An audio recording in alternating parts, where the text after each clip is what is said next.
The petals fell like silent tears, carpeting the ground in a pink haze that blurred the line between beauty and sorrow. Under the ancient cherry blossom tree, Hiroshi Sato clutched the worn leather diary, his arthritic fingers trembling as if the weight of 50 years pressed upon them. And then she appeared, a young girl with wide eyes and a backpack slung over her shoulder, her innocent gaze locking onto his, unaware that this fleeting encounter would unravel the threads of forgotten lives. Hiroshi's heart stuttered, a ghost from his past materializing in the present. She couldn't have been more than 12, her dark hair tied in pigtails that danced in the spring breeze, reminding him so achingly of his late wife, Akiko, at that same tender age. He had come to this park every April for decades, seeking solace in the blossoms that Akiko had loved, but today felt different, charged with an inexplicable urgency. "Why are you sitting here all alone, mister?" the girl asked, her voice cutting through the whisper of falling petals like a ray of sunlight piercing clouds. She tilted her head, curiosity sparkling in her eyes, oblivious to the storm of emotions raging within the old man. Hiroshi swallowed hard, his throat dry as autumn leaves, and extended the diary toward her with a shaky hand.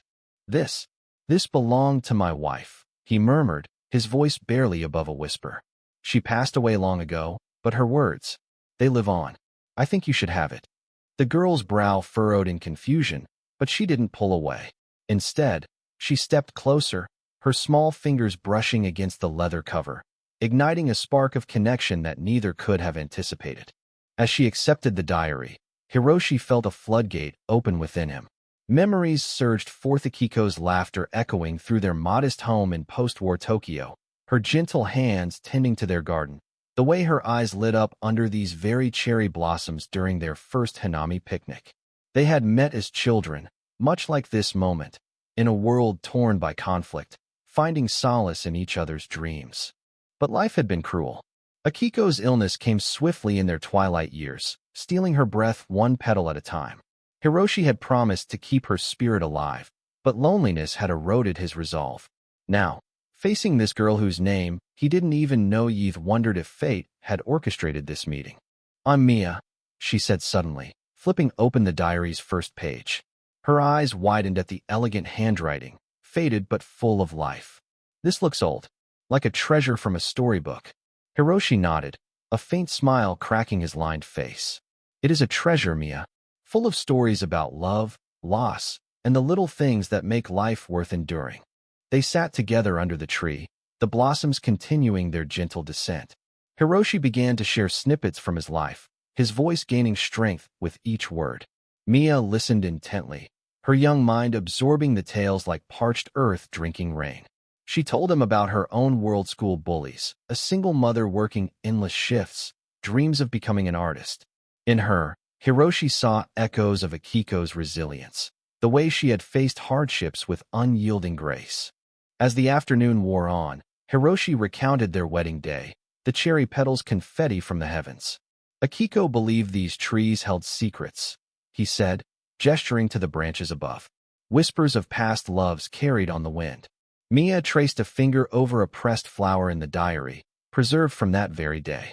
"Did she write about you?" she asked softly. Hiroshi chuckled, a sound rusty from disuse. "Every page is about us, in one way or another. But there's more, promises unkept, regrets unspoken." He paused, his eyes misting. The diary wasn't just a relic. It was a confession, a map to buried emotions he had long suppressed. Mia turned the pages carefully, her expression shifting from wonder to empathy. "My grandma used to tell me stories like this," she confided. "She said old people have the best ones because they've lived through storms." Hiroshi's heart warmed. In this child's words, he heard Akiko's wisdom reborn. As the sun dipped lower, casting golden hues through the petals, Hiroshi felt a peace he hadn't known since Akiko's passing. Sharing the diary wasn't giving it away, it was passing a torch, ensuring her legacy endured. But doubt crept in. Was he burdening this innocent girl with his grief? Or was this the redemption Akiko had always hoped for? Mia closed the diary gently. "Can I read it at home? And come back to tell you what I think?" Hiroshi nodded, tears welling. "I'd like that very much." As she stood to leave, hugging the book to her chest, a gust of wind showered them in blossoms. as if the tree itself approved. That night, alone in his small apartment, Hiroshi stared at the empty spot on his shelf where the diary had rested for years. Emptiness gnawed at him, but so did hope. He whispered to Akiko's photo, "I think I've found a way to let you bloom again." The next day, Mia returned, her face alight with excitement. "I read the first few entries," she burst out, plopping down beside him. "Your wife was amazing. She wrote about planting seeds in the rubble after the war, how even in destruction, beauty can grow." Hiroshi's eyes sparkled. "She did. We rebuilt our lives together, one petal at a time." Their meetings became a ritual. Under the cherry tree, they delved deeper into the diary. Mia shared drawings inspired by Akiko's word sketches of blooming flowers amid ruins, symbolizing resilience. Hiroshi, in turn, opened up about his regrets, the arguments, the unspoken affections, the dreams deferred. One entry particularly moved Mia, Akiko's account of losing their unborn child during a harsh winter. "I felt the world end," Akiko had written, but Hiroshi's hand in mine reminded me that love rebuilds. Mia's voice trembled as she read it aloud. "That's so sad, but beautiful." Hiroshi wiped a tear. "It was our greatest pain, but it bound us closer." In sharing, he felt the weight lift, the kitsch tin of loss transforming into a testament of enduring love. As weeks passed, the blossoms began to fade, but their bond strengthened. Mia introduced Hiroshi to her mother, Lena, a weary woman in her 30s who eyed the old man suspiciously at first. "What's this about?" Lena asked, arms crossed. Hiroshi explained the diary, his voice steady. Lena softened, seeing the genuine connection. "Mia talks about you nonstop. Thank you for being kind to her." Little did they know, this was just the beginning. One afternoon, as Mia read a passage about Akiko's secret wish to travel to America, a twist unfolded. An elderly woman approached, her steps hesitant. "Hiroshi? Is that you?" she called, her voice quivering. Hiroshi looked up, shock etching his features. It was Eiko, Akiko's childhood friend, whom he hadn't seen in 50 years. She had moved away after the war, their paths diverging like scattered petals. "I saw you two from afar," Eiko said, sitting down. "That diary. Akiko gave me a letter once, mentioning it. She said it held her heart." Mia's eyes widened. This unexpected visitor brought a new layer to the story. Eiko shared memories Hiroshi had forgotten, Akiko's youthful pranks, her dreams of writing a book.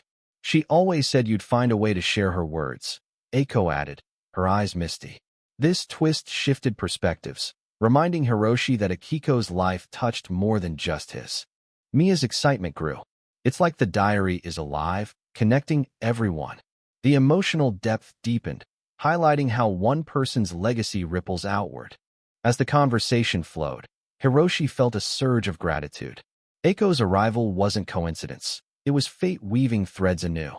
The kitsch tin peaked when Eiko revealed a photo from their youth, showing Akiko and a young girl who looked strikingly like Mia. "Wait," Lena interjected later that day, having joined them. "That girl in the photo. She resembles my grandmother." A hush fell. Could there be a familial link? The revelation hung in the air, promising more discoveries. Hiroshi's heart raced. Perhaps Akiko's diary held keys to hidden connections. The photo trembled in Eiko's hand, its edges yellowed by time, capturing a moment frozen in sepia tones. Akiko stood there, arm around a girl of about 10, both laughing under a similar cherry tree. Mia leaned in, her breath catching. "She looks just like me," she whispered, tracing the image with a finger. Hiroshi's mind reeled. Could this be more than serendipity? Eiko nodded slowly. "That girl was Akiko's niece, Yumi. She emigrated to America after the war, seeking a new life. We lost touch, but Akiko always wondered about her descendants."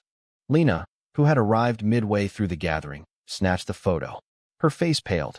"Yumi, that was my great-aunt's name. Mom used to talk about her Japanese roots, but details were scarce." The group fell silent, the falling petals now seeming like confetti for a long-lost reunion. This twist of potential blood tie infused the air with electric emotion. Hiroshi felt a mix of joy and trepidation. If Mia was connected to Akiko, then giving her the diary was destiny fulfilled. "Let's uncover the truth," he said, his voice firm despite the quake in his chest. They decided to delve deeper. "Mia, with youthful zeal, suggested researching family trees online, but Hiroshi preferred the old ways: letters, photos, stories shared under the tree.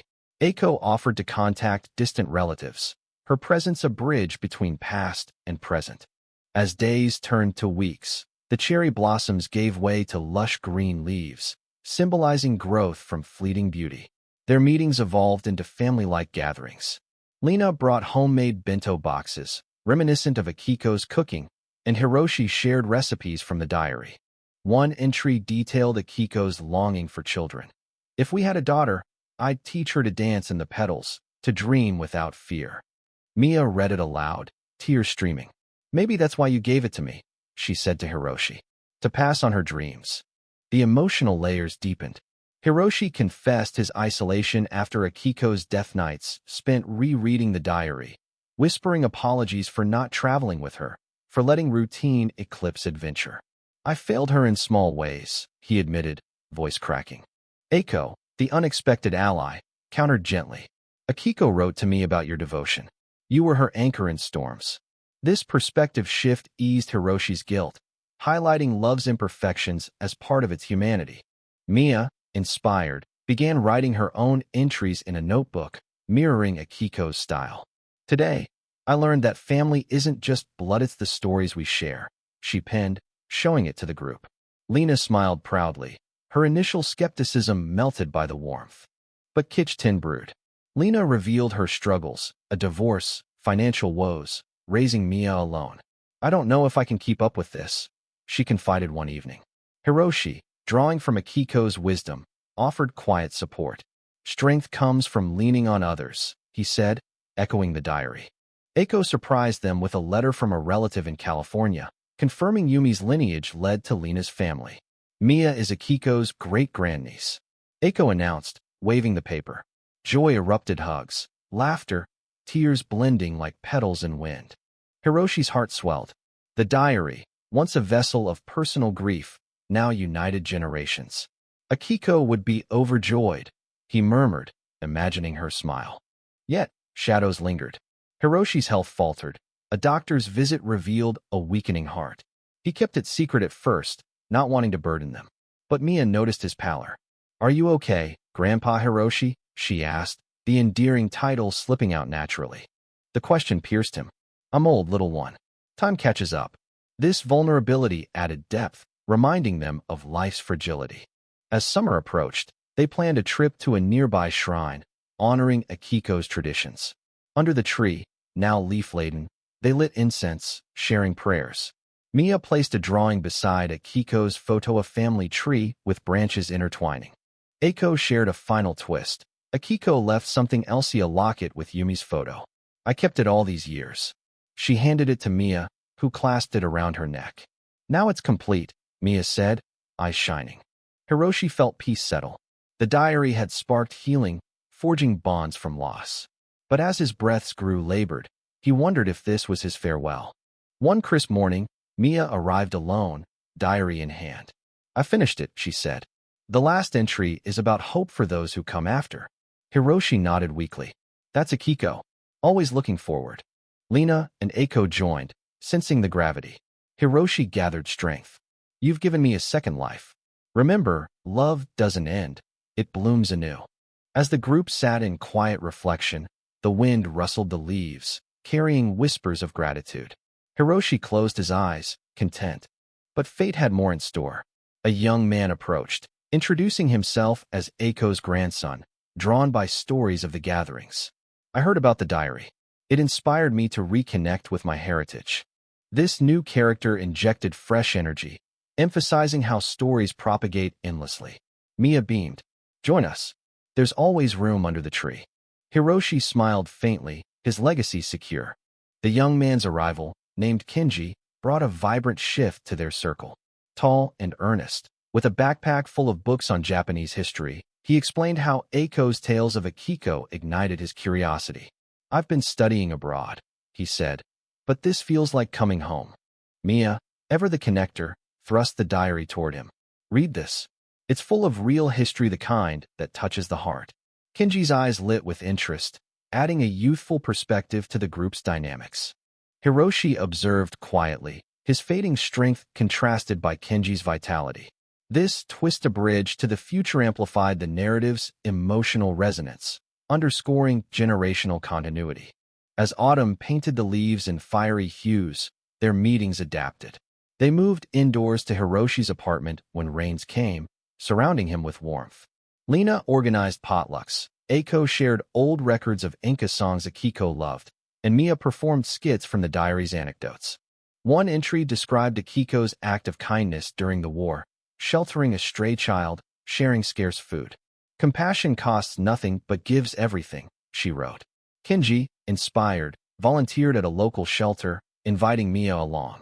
This is living the words, he said. Hiroshi's condition worsened, but he hid the pain, focusing on the joy.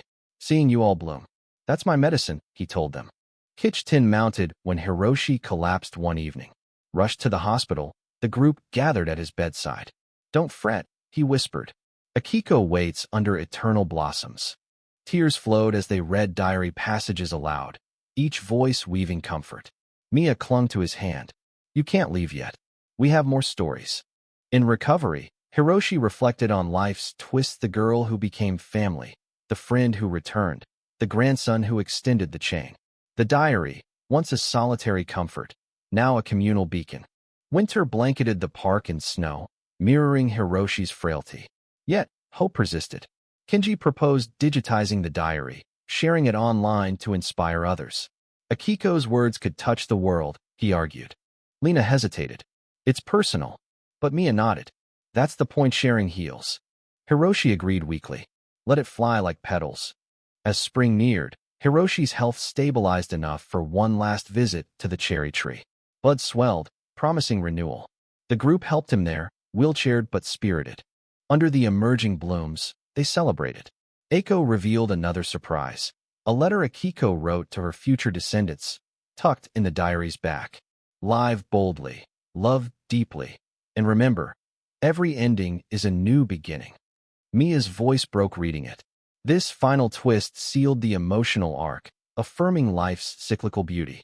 Hiroshi looked at them as found family and felt complete. You've given me everything. As petals began to fall anew, he closed his eyes, at peace.